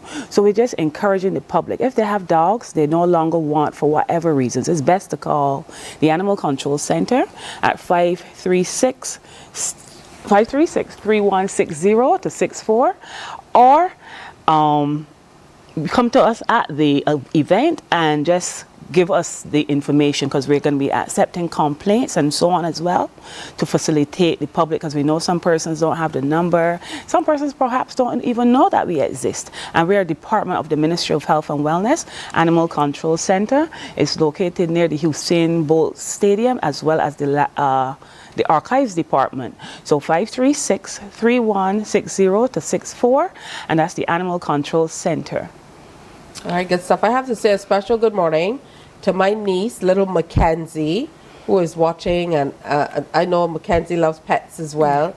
She's watching from Arkansas. So I just got a message to say hi to Mackenzie. So unfortunately, little Luna can't say hi, so we're going to have to say hi to Mackenzie. Hi, Mackenzie. I hope you have a great day at camp. I know you have to head off soon. So have a good time, Mackenzie, and thanks for watching Morning Barbados.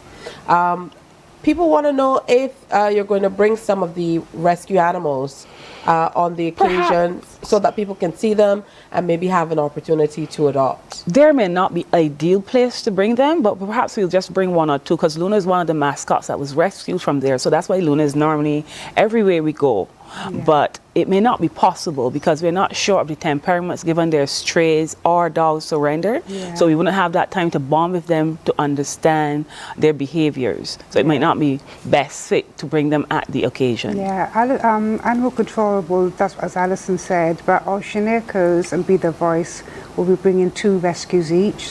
So we're going to have 4 rescue dogs. Yeah. But they will be bringing dogs that are obviously used to being, and it's not really for people to adopt the dogs there and then because home checks are done and you know, plethora of questions, but it's just for people to meet them and just to see how lovely it is to you know, consider adopting a dog rather than a designer dog. You know, one of our Bajan mutts, people in Canada seem to want our dogs more than us, you know. Our dogs are flying out all the time to Canada, Boston, and we would really like to encourage people in Barbados to adopt in-house the dogs at Animal Control, the dogs at the ARC, the RSPCA, Oceanicos, because those dogs desperately need homes. And the more dogs that can be adopted, the more dogs that we can help that's still on the streets needing, you know, to be rescued. So we're going to be bringing the dogs to promote that. And hopefully, you never know, one of them might get lucky as well. Yeah. Tell me more about that process of adoption across borders, because oftentimes we only hear about it when we see it at the other end of the press, not even here in Barbados. I mean, my first experience in hearing about that is I read it in the Canadian press. Yeah. Well, people think that, you know, we're doing it because it's a kind of relationship we have with Canada, and it's like, you know, we don't want to give our dogs to people in Barbados. It's not the case. We would absolutely love, you know, if you speak to Karen at Oceanacres, she would absolutely love for all of the dogs, because it's a big operation. You know, they've got to get health certificates, vaccinations. There's a lot of paperwork before they can even get to Grantley Adams International Airport. You've got to get flight buddies, you know. When they get to Canada, they've then got to find foster homes for them. It's a lot for the dogs to go through. They've got to decompress because it's very stressful for them. So it's a very long, complicated process. So ideally, we would love to have all the dogs adopted here. But nevertheless, we're very happy that we do have, you know, Ontario Pot Cakes and some other rescue organisations that collaborate with Barbados. You know, they love Barbados. They come here and visit, and they help us to fly out the dogs. They've even flown out some from Animal Control as well, which was fantastic. Alison's been and seen the flight. You saw the plane take off, didn't you? Yeah, I was there the whole time. It's a beautiful experience, and we get to see the pictures of the dogs settled with their new, you know, their new owners. And the dogs, you know, are Canadian citizens. They've got dual citizenship now. But they're Bajan. They're Bajan. Bajan Of dogs. course, always Bajan. To the bone. Emphasis on the bone. So, I mean, it's a great talking point. What's Luna's story? I know you said you adopted her about 2 years ago, but how did she come to be in the center? She was surrendered by the owner, and when I went into the kennel area looking at the dogs, as I do every day, just do your due diligence, your checks, she came to me because she was much tinier than she is now. And she came to me and I reached my hand out and she licked it. And I thought, oh, she's so adorable and cute. I must take her home, Canada, stay here, because she was there for like perhaps a month at that point in time. So I thought, nothing's happening for you, Luna. I'll just take you home.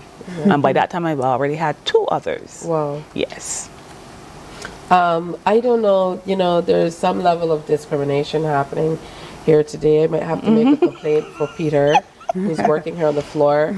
I was told Peter was asked to put a mic on Luna so she could participate in the interview, and he refused. Peter, that's unacceptable. Unacceptable. You know, Luna wanted to be a part of the discussion. He said he'll bring a handheld mic. Okay, then. It would have to be a paw-held mic, Peter. Paw-held mic. Yeah, but you know, I'm sure you're talking for her all the same, and she's happy with that as well. But you know, it's a really great picture to see that you can head out and you can adopt these puppies for whatever reason. They're in the center, and we continue to take care of them. So that's beautiful. So back to the actual event. Gail is coming up. Members of the public are asked to come and bring their pets. Is there a cost to bring in the pets to have the health checks and so on done? No, the event is free because it's sponsored by NextGuard. So thank you to NextGuard and hosted by Massey Farm and Gardens. So also thank you to them. So members of the public, because the whole point of doing this, we want to encourage people to come. And sometimes when there's a cost attached, not every demographic can do, you know. Yes. So we want to encourage people to come. We say 2 dogs per household. If you're bringing puppies, because of the risk of parvovirus, if they're not, you know, vaccinated, you're meant to carry them, have them in a crate or a box. But we want people to come along, meet the other stakeholders that are going to be there, get some dog training advice and tips. You know, we're going to have some demos going on. We've got the Barbados Dog Training Club, who are, people love them. Alison's going to be there for animal control licensing dogs. So her line is always the longest. People come just for that. Yes. Honestly, people come just for that sometimes because it's an opportunity to get their dogs licensed as well. Why is it important to license the dogs, Alison? It is lawful, firstly, to have your dog's license. If your dog should be lost, it is an opportunity to rehome your dog because it gives you a tag. We give you a tag to put on your dog's collar, and therefore, once your dog is roaming, let's say become a stray or straying because it has an owner, then the public will know it belongs to you, and we have that information on our database because we're the loan database, and we'll call you and let you know we have your dog. So those are some of the reasons that it's important to have your dog actually licensed with the Animal Control Center. All right, good stuff. So we're encouraging you to come out. Absolutely. For Pause for Health, PAWS, so cute. Yes. I kept spelling it out yesterday. August 24th, that's this coming Saturday. Yes. Yeah. So, and it's at Coverley. Yeah, the village is Coverley is a really great space. Yes. You know, you don't have to worry about parking, and I'm sure the animals will enjoy moving around. I know for me, animals are kind of treated a whole lot differently than we see when we go to other places in the world. New York is kind of my space, and in New York it's totally different. I mean, they're in the grocery stores, they're in the restaurants. Every other person on the street is walking with a dog. Yeah, because they're family. They're family. That's why it's I think it's a mindset. It's totally different in this part of the world. How people treat to pets, and how we look at them. But things are slowly changing. Yes, it is. If only for Instagram, I'm seeing lots of girls walking around with big dogs in their purses. Yeah. Yes. Okay, I'm not laughing at you girls with the dogs in your purses in this heat. I'm not laughing at you at all. Well, heat stroke's a real thing, yes. We have to make sure we take care of the pets. And on that note, I think that we definitely should have a little conversation about the way that we treat our pets, especially the ones that are outside with all this heat. Yeah. Well, Alice and I can both speak. She sees it a lot and is advising people. Heat stroke is real, like I said. Dogs need shade.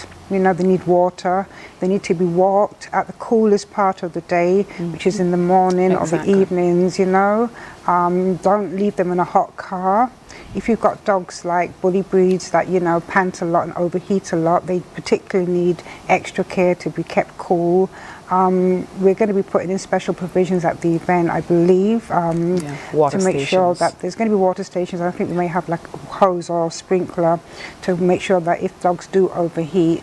But I think the number one thing is if you have a dog pen, keep it in a shady area. If you have the water out, remember that the sun moves, you know, so it may be in a cool area to begin with. And then it won't be cool after. It won't be cool afterwards. Gotcha. So just remember that. Just like you need to be hydrated, you need a little bit of cool, you need a little R&R, you need a little bit of pampering. Absolutely, you know. A little pampering. Yeah. Then they need. Look at this. Look at Luna. He is well pampered, and we can see that. She? Yes. Okay, Luna. She. Here she is in her little pink outfit. I don't know. I don't want to discriminate. Alison's for everybody. Alison's very particular. I sent her a WhatsApp the other day and I put Lena by accident, and she immediately was like, Luna. I was like, it's only a typo. Is that on her dress as well? Yeah? No, spoiled. It says spoiled. Let me see the dress. Come on, stand up, Luna. Let me see this dress. Spoiled. Can we get that, Peter? Spoiled. My girl on a hot dress from Mornin Barbados. Look at that. Don't move yet. A hot girl. Listen. Spoiled. Look at that. Somebody wants to know if it's Prada. Gucci. More like Lucci. Yeah, Lucci for Luna. I like how you're playing with words there. Thank you both for coming in. It's been wonderful thank all three of you for coming in. Thank you. It's been wonderful having you. Good to have you here, Luna. You remind me lots of Rudy Boyd. Alison Cattle, Animal Control Officer with the Ministry of Health and Wellness. Always good to see you. And of course, Gail Hunt, Trustee with Action for Animals Barbados. We look forward to seeing much more of you hearing of how things go. And we certainly will try to send up a camera at least on Saturday so we can capture some of the dog lime is happening. Yes. Pampering. You can get the dogs registered. You can get them examined. The doctors are going to be there. They can get their vaccinations. And it's all free. Yes. So make it a time for you. What time does it get started? It starts at 9 and it finishes at 3. All right, so 9 to 3 is like school. Yes. Whole day. Thanks, Alison. Thanks, Gail. Thank you. Thanks, Luna. Can you wave bye? Bye. Bye. Hi. No, she's not. Bye. All right, time for another break. When we come back, some social media buzz. Listen, you have to bridge on Luna. She's very, very cute. I changed my mind about wanting a pet. Oh my goodness, look at her. Morning, morning, morning. Good morning. Good morning to you.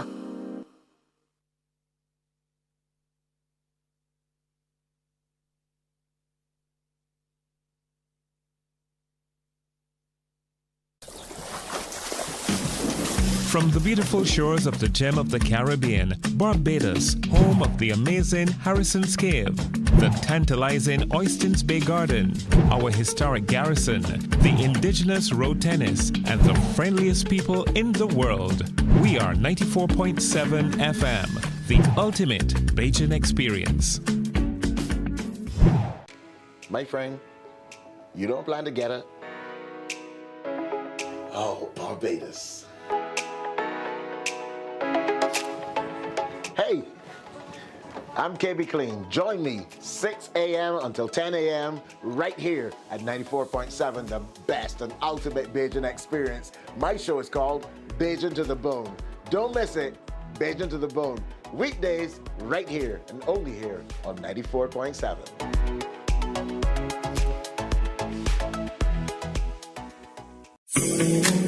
The facts say Morning Barbados reaches an audience of over 50,000 and Newsnight reaches over 56,000. It's simple. When you advertise, you're getting your message to over 50,000 of your potential customers. Make the call to CBC Sales Department today and watch your business grow. Contact us at 467-5559 or email marketing@cbc.bb. We enjoy a game of dominoes and singing karaoke. I just love crew. When you love me just a little bit longer. You get to relax and have a drink and listen to some nice music. It's something different. It's spectacular. It's fabulous. You know, it's a different. Morning, morning, morning. Good morning. Good morning to you.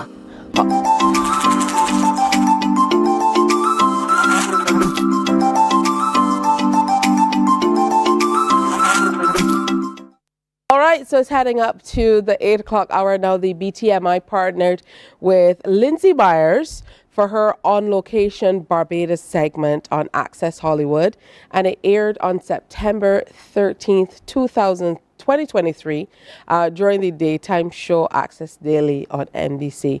And the video, for some reason, is making its rounds again on social media. So we've seen lots and lots of forwards, and we wanted to share it with you. For those of you who've not seen it, Lindsay is not your ordinary travel expert. She's a visionary, she's a storyteller, and a catalyst for change in the realm of travel experiences. Now, with a passion for exploration and a deep understanding of the power of travel, she took to Barbados and shared with her colleague a little bit of her tropical adventure here on island. Well, summer may be coming to an end, but if you're looking for some Caribbean island fun, then Barbados is the place. Baby, and here to give us the scoop on this tropical paradise is lifestyle expert, our friend Lindsay Myers. Lindsay, the best gig in the world. Lucky Lindsay. Where are you in Barbados right now? All right, I'm at the Fairmont Royal Pavilion Hotel. We're talking about this resort is full of the Caribbean charm. Epic sunset, but I tried to keep going for you guys as long as I possibly could. And that turquoise water that I could swim directly from my hotel room and snorkel right here, right on the resort. That is gorgeous. Wow. Where did Barbados get its name? So there was a Portuguese captain that came to the island and he found these trees. They're called the bearded fig trees. So these giant trees that have these vines that come all the way down to the ground. And he was like, these are the coolest trees. They're all over. This island needs a name. So he came up with the name Los Barbados. So it means the bearded one. So hence Barbados. That's where we got it. So it's really then Barbados. Barbados. Los Barbados. Wow, what a trip. Those Spanish and Portuguese settlers, man, I tell you, they went everywhere. Now, when I think Barbados, I don't think I've ever affiliated a celebrity with an area more than Rihanna is with Barbados because it's so small. She's got to be the most famous person to ever come out of there, right? It is tiny and it is Rihanna everywhere. We have Rihanna Drive, music's blasting everywhere, and she comes back all the time to all the celebrations, and it's a really great thing that she brings back to the community. That's awesome. Never forget where you came from. I love that. Now, Lindsay, you sent us something that's yours, Mario. Oh, okay. Tell us, what is this a signature drink? And I'm Look at thinking this. a little rum, maybe? Yes, the Caribbean. I like it. It is. It has to, right? We have to. It is the birthplace of rum here. So what you have right there is the rum punch, but it's not your average rum punch that you've had before. So it's from Mount Gay. So you take local rum, dark rum, and so they don't put fruit juices at all in it. So what the secret ingredients are bitters and nutmeg, which gives it the really great spice, this flavor. And Mount Gay rum here, which is the oldest distillery of rum, commercial one in the entire world, started in 1703. Wow. So they know what they're doing. The pirates And the got fun with the fact. rum. And Barbados, the pirates in Barbados. I know. I love that it's not sweet. I love a rum the buzz. rum in the Caribbean is just next level. Yes. So aside from laying out, having a lot of rum, what else is there to do on the island of Barbados? Do you see any animals, Lindsay? Oh, okay. I heard about the green monkeys and I was immediately on a mission. I had to find them. I wanted to show you guys. Green monkeys? So 350 years ago, they came to the island to try to scare off the snakes. And they've been here since. They say they're the favorite residents of the entire island, besides Rihanna, of course. But they are everywhere. There's 14,000 of them. Look at them go. They're adorable, but don't get too close and don't take their bananas. So See it from afar. did you get to have any boat life over there? You do any little water It's skiing? yacht life. Or yacht life, excuse me. I wasn't on a private yacht like Rihanna, I'm sure is, but I did the next best thing because get on the water. Cool. I had to go snorkeling. I wanted to see the fish up close and personal, and it did not disappoint. I mean, look at this. It looks like a pool. Look how clear that is. It is. Did you have, Lindsay, did you have any conch? Oh, I did have conch. I actually found some conch too. I love conch. It's So one of do my I. favorite things. Conch salad is delicious. Oh, the conch salads are the best. Lindsay, aside from the conch, what else did you find tasty over there? What's this? Okay. So I sent you guys some food. It's one of their national dishes. Ooh. So sometimes it's served with fish on top, but it's called cuckoo. Cuckoo. So you might recognize the Looks like an egg consistency. So salad. it's similar to grits. It's like grits. And I love polenta. grits. Yes. But they actually put okra in it. So it's okra and it has that cornmeal. So it's really nice flavor. And just imagine if you had a nice piece of fish on top. It is their national dish of Barbados and it is delicious. Lindsay, you got the best gig You've ever done right it there. again. Congratulations. Salute to you. And listen, for more great travel tips, visit Lindsay's website, Get Lost with Lindsay. We'll be right back. Great job, Lindsay. On the next Access Daily. Go ahead, Ivan. Fast food faster, a week now. It now. Go. We're back. How about that? I thoroughly enjoyed that presentation. And even though it was from last year, I think it still hit really, really good. Seeing it making its rounds again on social media really feels really good to see people enjoying Barbados the way we do and seeing how much we love our environment and why. Now, another thing that's really been making the buzz around social media is a story around a break dancer from Australia who competed and she got 0. I think I talked about this briefly about 2 weeks ago. So all of the judges gave her 0. Apparently she has a doctorate in breakdancing, and she has a center that teaches people to break dance. However, she went to the Olympics and she has become the subject of thousands, if not millions, of videos and memes, you name it. People are definitely talking about what she's been doing at the Paris Olympics, and many are also blaming her for the fact that they're saying it won't be back when the Olympics are back in Atlanta in the next 4 years. Now, the breaking, or, you know, as we know it, breakdancing, made its debut at the 2024 Paris Games, and it seems as though that's where it's going to end as well. So she really turned heads. Her name is Reagan, and she's one of the dancers who has been making headlines for her particular performance. Like I told you, despite earning 0 points for her routine and critics calling her unique dance moves nothing short of crazy, you know, she says that she's really happy with her performance. You be the judge.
Yeah, that was the presentation. Now you know why she got 0 points. And like I told you, the reels have been making their rounds all across the internet. Let's look at a few. Wow,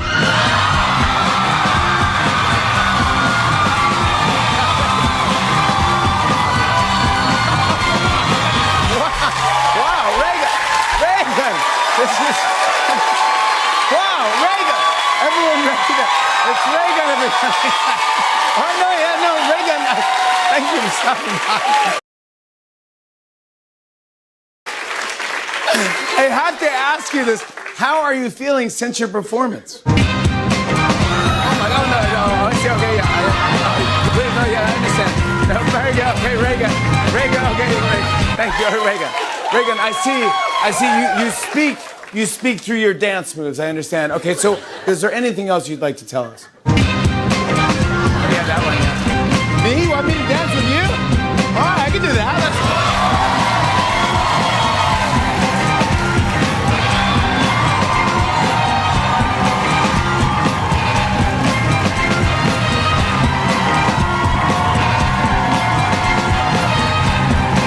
Reagan left. Reagan, everybody.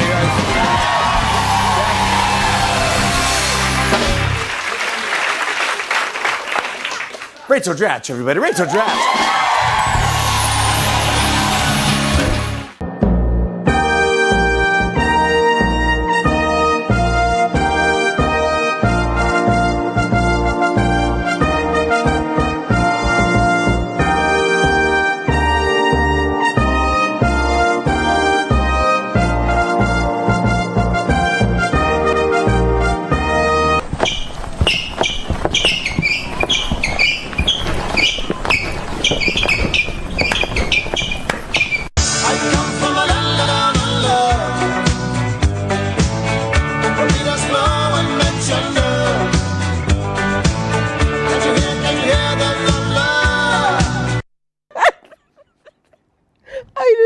that last one. This is so mean. Okay, we're done. We are not talking about Reagan any longer. She will forever be able to write on her resume that she's an Olympian. Yeah, but I think that's wrong on many levels, if only because we know of people who are so good at breakdancing. We can't afford to make light of anybody's talent, but where you have that level of scant respect, no, you definitely can't have that. We're told that there are investigations happening in her native Australia as to why she was the one who was selected to go forward when, based on what was said, there were some other people who might have been more equipped to be able to represent the country in that particular area. All right, time for a break. It's Thursday. That means it's a Q day. When we come back, we're talking Q in the community. Stay with us. Morning, morning, morning. Good morning. Good morning to you. We enjoy a game of dominoes and singing karaoke. I just love Crew. When you love me just a little bit longer. You get to relax and have a drink and listen to some nice music. It's something different. It's spectacular. It's fabulous. It's a different feeling altogether. I never feel so good in a party yet. Follow me to Q in the community this Thursday. So good in a party yet. You know why? While you go about your business, we go about our business, and that is gathering the news. Stay up to date at CBC News Barbados on Facebook, Instagram, and Twitter. Get news update on radio throughout the day. And join us for the CBC News Night at 7 every night. CBC News team is on the job and bringing you the news. There is a saying, Morning, morning. Good morning. Good morning to you. All right, so follow us to Q in the community today, Thursday. We're heading off to Frere Pilgrim Heights in Christchurch from 11 o'clock this morning. Of course, the live broadcast starts around 12 noon on Q100.7 FM and live streaming on our Q100.7 Facebook page. So going out to Q, you can utilize the Q bus service as well. It's always at gate number 1 at the Granville Williams bus terminal. So head on out and get that. The first trip is at 11 o'clock. So you'll be right on time or fashionably late, depending on how you look at it. And of course, there will be subsequent trips leaving every 2 hours. If you don't know how to get there, take a look at this video.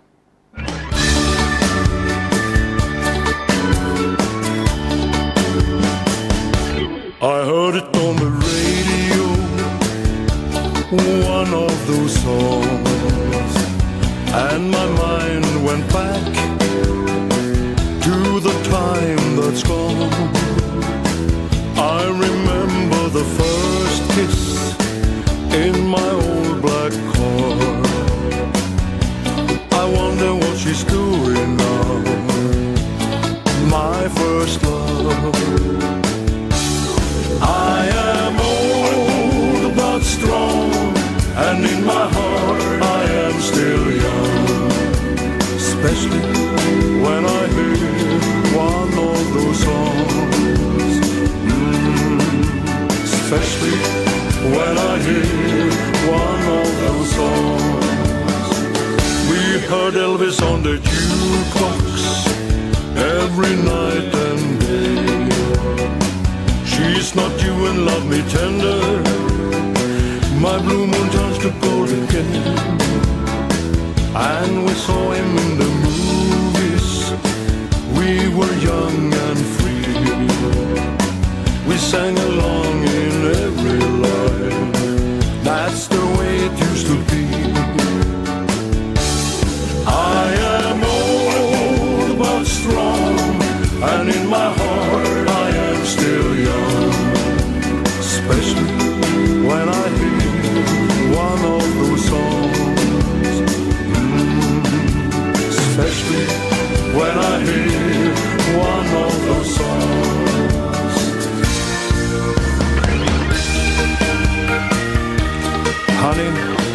I hope you listen now, because this song is for you. I wonder what she's doing now, my precious heart, and if she remembers me. I really love that people get to experience all across Barbados through coming out and sharing with Q. So we hope to see you later today at Q in the community. Again, at La Chablais, I think that's what it's called, at Fair Pilgrim in Christchurch.